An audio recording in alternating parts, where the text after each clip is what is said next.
everybody, it's Eva here. Welcome back to my channel. Welcome back to a brand new Sims 4 speed build. And in today's video, we're continuing the cottagecore craziness with another cottage build, but this one has a modern twist. So you guys already know how much I love doing modern builds and also modern extensions on old builds. I think that's a really cool thing, and I mean, if I had a house like this, I would definitely love to have a modern extension. And while I was like roaming through Pinterest and everything to see what kind of cottages there are, to get inspired, I noticed that a lot of them have modern extensions. And obviously, because I mean, I live in England, I love British houses, I think they're beautiful to look at, and because I also love modern architecture, I thought it would be the perfect opportunity to combine the two and create something that is both old and new. And I am genuinely addicted to building at the moment. This pack, even though the build and buy isn't really my thing at all, especially for the interior, I don't know what it is. It might be the world. Something's just inspiring me to build, and I'm loving this British cottage style. So yeah, I decided to build a modern cottage, but it's not like fully ultra modern like some of my other builds or most of my other builds, because I still wanted to keep a kind of cutesy element to it, which is why I went for a modern farmhouse interior, but we'll get into the interior in a sec. So the concept for this extension is originally by Jonathan Tuckey, and I really loved the look of this black extension with the really like brown brick and kind of old-fashioned British exterior. I also wanted to cover all of the exterior in like ivy again, which is what I'm doing at a later stage of the video, so you can see me put all the ivy down in a bit. But yeah, I really love the juxtaposition of this kind of romantic country style with the modern glass, like huge windows, the black, just the modern feel of it. I absolutely love it. And I built this in 13 Nettle Lane, which is in Henford-on-Bagley, obviously, the new world. It's a 30 by 20, and even though it looks kind of small, I don't know, to me it kind of looks like not huge.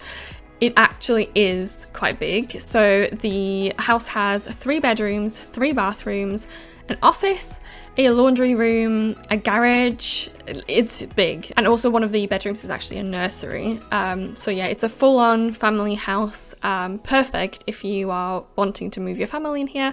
I didn't really do too much of the farming aspect because there is no room on this lot, and the house took up quite some space. And believe it or not, like I said, the house looks quite small, but it actually took me quite a while to finish this, especially with all the rooms, and I wanted to include a lot of detail as per usual. And because I didn't want it to be too repetitive, I took out how I'm furnishing the laundry room and the 2 of the small bathrooms, so you're not missing much in those. But yeah, the video would have been way too long if I'd included everything that I'm doing, so some of it had to be left out, but I hope you don't mind. I originally wanted to build in the town centre of Henford-on-Bagley because they have some really beautiful lots there that are like sloped on a hill, and it's like, oh, just gorgeous. And I tried to build there, but unfortunately the lighting was so bad that I decided not to build there. I mean, I really want to build there at some point, but I can't sacrifice the lighting of a lot, you know. It's so important for me to have the lighting like shine on the house in a really beautiful way. So yeah, I couldn't get myself to do it. I'm really sorry. But yeah, I've plonked it here, and I think it works here as well. The only thing that I didn't want to include in the town was the farming bit, so I left out the farming bit here as well. There is a chicken coop that I included, but other than that, there's not really any farming to it. It's more like maybe even a rental. I don't even know. Like, just, it's not really heavily based on farming. I might do a farm as well in the future if you'd want me to do that. I mean, do let me know in the comments down below.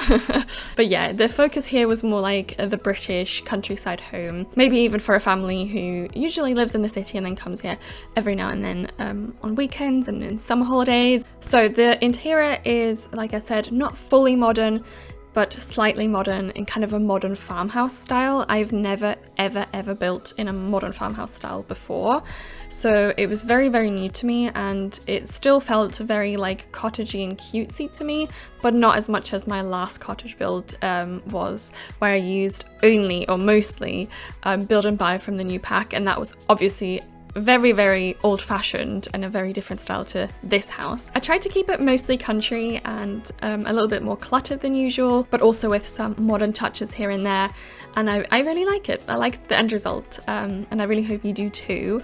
And if you do enjoy this video and if you like the build itself, then please give this video a big thumbs up and also subscribe to my channel if you're new around here. Like I said, the interior is very farmhousey, so I wanted it to be kept in quite neutral light wood white colors, which I did, and then there's some blacks here and there just because I thought the extension is black, so I'd like that color to pop up around the house. The kitchen, I actually used the Snowy Escape kitchen counters for that because they're open and they have this light brown and white tone, which I really like. And those kitchen counters are actually so good to clutter up with things. I put like the new pots, the new jars, the new jugs, so a couple of new items that really show how versatile they are, because I think they don't just work in just a country house environment, because thank God they gave us some plain swatches. Really, really grateful for that, and I can't wait to use them in more builds. I definitely won't build another build without those 3 items ever again. Like, I love them and I think they're perfect kitchen clutter that I don't want to miss ever again. And there's also a lot of country kitchen items that I'm using that worked perfectly here. Yeah, I'm not too keen on the items from the country kitchen kit just because they don't really come with plain swatches. They all have patterns on them and stuff like that. So I rarely ever use them, but I think for this countryside kitchen they really worked quite well. Yeah, unfortunately a lot of the furniture isn't really versatile or as versatile as the decorations. I tried working with the sofa that comes with the new Cottage Living Pack, but in the end I had to scratch it and go for the one from Paranormal, and I think that one works perfectly for this style. And some other things like the beds, stuff like that just didn't really work for this build because they were too rustic, but I tried to incorporate a lot of the farmhousey vibes, like for example the side tables in one of the bedrooms I used from Cottage Living, and as with the other build that I did with Cottage Living, I used a lot of the items that come with the laundry stuff pack because a lot of those items really work well together and are this like rustic chic, and like I said, combined with some modern items, I think it gives this perfect modern farmhouse vibe. But yeah, not everything from the new pack is super versatile, unfortunately.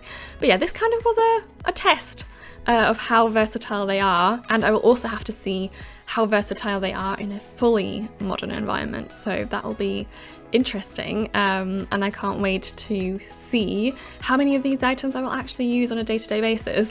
So as I mentioned before, the exterior I finished off at the end. I always do that mostly towards the end because sometimes when I'm furnishing the interior I change bits about the layout and stuff like that, and then I kind of change the layout of the house, sometimes, not always, and then it would be kind of inconvenient if I'd already done all the landscaping and have to redo it and stuff like that. So I usually do it towards the end of my building process, and it's one of my favorite things to do. Honestly, I love landscaping so much. I mean, I did a landscaping tutorial at some point just because I did a lot of landscaping back then and I really enjoyed it, and it's so much fun, and especially with all the new plants and everything being really nicely textured, that kind of makes me want to use landscaping a lot more. And also the new ponds, I mean, how could you not love the new pond tool? I had to cram one in at the front of the lot because I was like, I need a pond in this. Like I said, there isn't much room in this build, unfortunately, and I crammed a couple of bits that I needed here and there on the sides. Like I said, the chicken coop, and then there's also a terrace that's coming out from the modern extension, which I kind of cluttered, but not fully cluttered, you know, like elegantly cluttered.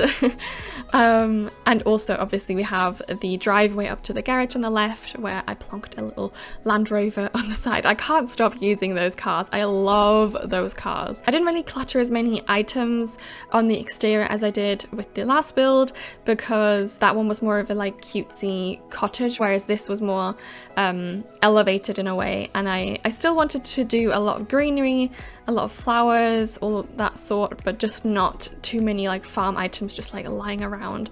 Kind of wanted it to be a bit more organized in a way. But yeah, I really hope you enjoy this style of a cottage as well. Do let me know what you think of the modern extension and how you like the both being combined.